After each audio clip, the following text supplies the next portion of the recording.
एक चीज समझ लीजिए, ड्राइवर कितना ही अच्छा हो,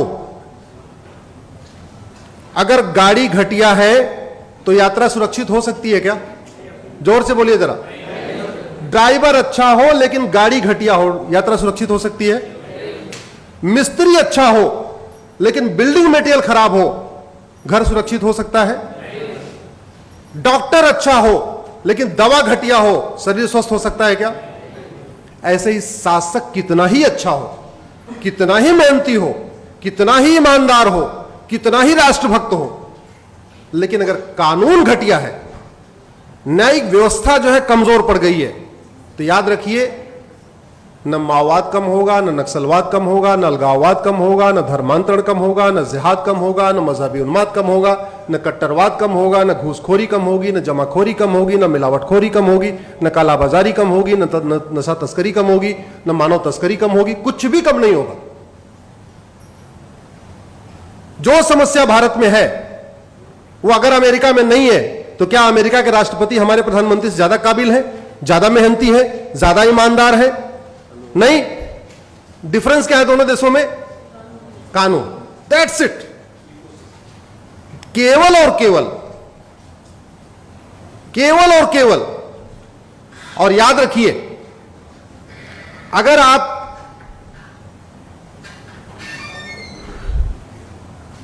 इसको सुधारेंगे नहीं तो कुछ भी ठीक नहीं होगा, कुछ भी ठीक नहीं हो सकता। आखिर क्या कारण है भारत में रोहिंग्या बांग्लादेशी घुसपैठिए आते हैं? एक मेरी पीआईएल चल रही है, माननीय विकास सिंह जिसमें अपियर भी करते हैं।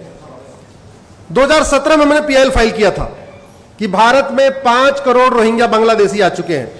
ये रोहिंग्या बांग्लादेशी अमेरिका क्यों नहीं जाते, सिंगापुर क्यों नहीं जाते, चाइना क्यों नहीं जाते, फ्रांस क्यों नहीं जाते, भारत क्यों आते? क्योंकि हमारा कानून घटिया है। हमारे यहां 1946 का फॉरेनर एक्ट चल रहा है, वो फॉरेनर एक्ट एकदम टीथलेस है, उसमें कोई दांत नहीं है। उन सबको पता है, बाहर वालों को, कि यहां घुस जाओ, एक बार घुस गए कोई दिक्कत नहीं।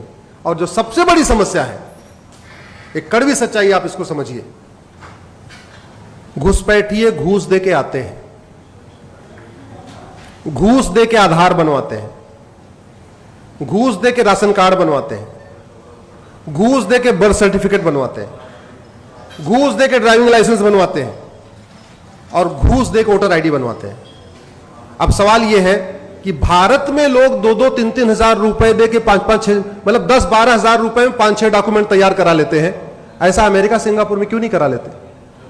क्योंकि हमारे यहां आप फर्जी डॉक्यूमेंट बना दीजिए आधार, अब वो आधार आपने फर्जी बनाया है, यह सिद्ध करने के लिए कम से कम डिस्ट्रिक्ट कोर्ट से लेकर सुप्रीम कोर्ट तक आपको लड़ना पड़ेगा। हमारे यहां लोग फर्जी पासपोर्ट बना के क्यों, कैसे दे देते हैं? फर्जी ड्राइविंग लाइसेंस, घर बैठे बैठे ड्राइविंग लाइसेंस मिलता है कि नहीं मिलता? घर बैठे बैठे और वोटर आईडी आती है, घर बैठ के आपके आधार आता है, घर बैठ के आपका राशन, सारे डॉक्यूमेंट कैसे आ जाते हैं? इसलिए मैं फिर से कह रहा हूं कि अगर आप वास्तव में इस देश को सुधारना चाहते हैं, हम चाहते हैं इस देश में रूल ऑफ लॉ हो, इस देश में कानून का शासन हो, तो सबसे पहले हमें कानून बदलना पड़ेगा, और जिसकी कोई लागत नहीं है,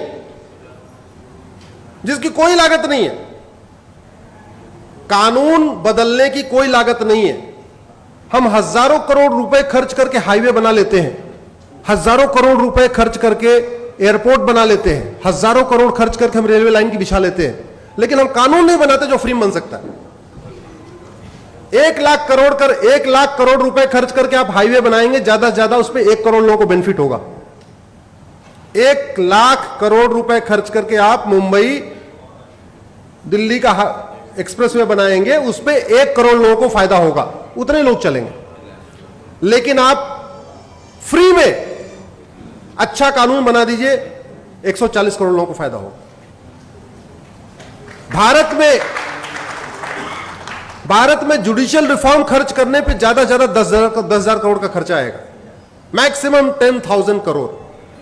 इतना तो हमारे देश में चुनाव के बाद लोग मुफ्त में बांट देते हैं। कोई कलर टीवी बांट रहा है, कोई वॉशिंग मशीन बांट रहा है, कोई जो है मंगलसूत्र बांट रहा है, किसी किसी राज्य में अलग अलग, कोई किसी राज्य में लैपटॉप बांटा जा रहा है, किसी राज्य में स्मार्टफोन बांटा जा रहा है, कुछ न कुछ फ्री में बांटा जा रहा है। ये कितने दुख की बात है हम आजादी की 75वीं वर्षगांठ मना रहे हैं। हमारा थाना आज भी अंग्रेजी कानूनों से चलता है, हमारी तहसील आज भी अंग्रेजी कानूनों से चल रहा है, हमारा जिला आज भी अंग्रेजी कानूनों से चल रहा है, हमारा हाई कोर्ट आज भी अंग्रेजी कानूनों से चल रहा है, हमारा सुप्रीम कोर्ट आज भी अंग्रेजी कानूनों से चल रहा है। हम इतने सक्षम नहीं हुए कि हम अपना कानून अपने हिसाब से वर्तमान रिक्वायरमेंट के हिसाब से बना ले। मंगल पे जाने की तैयारी, चंद्रमा पे पहुंच गए, मंगल पे तैयारी चल रही है, बड़े बड़े रॉकेट लॉन्च कर दिए, लेकिन मैकाले का बनाया हुआ 1860 का इंडियन पिनल कोड हम नहीं बदल पाए। मैं भी अमेरिका का फेडरल पिनल कोड पढ़ रहा था, तो मैं उसमें कंपेयर कर रहा था कि जो घटना उदयपुर में हुई है, अगर यह घटना अमेरिका में हुई होती तो कितनी सजा मिलती। हमारे इंडियन पिनल कोड में एक धारा है 302 मर्डर, पति पत्नी को मारे तब भी 302, भाई भाई को मार दे तब भी 302, सड़क पर रोड रेज हो जाए तब भी 302, आतंकवादी मार दे तब भी 302, एक बिस्वा जमीन की लड़ाई हो जाए, मर्डर हो जाए तब भी 302, 10 बीघे जमीन की लड़ाई मर्डर हो जाए तब भी 302।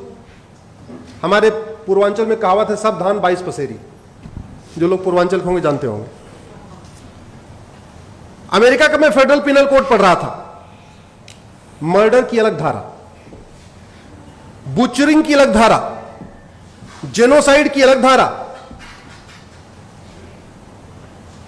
हेट क्राइम की अलग धारा, टेररिज्म की अलग धारा।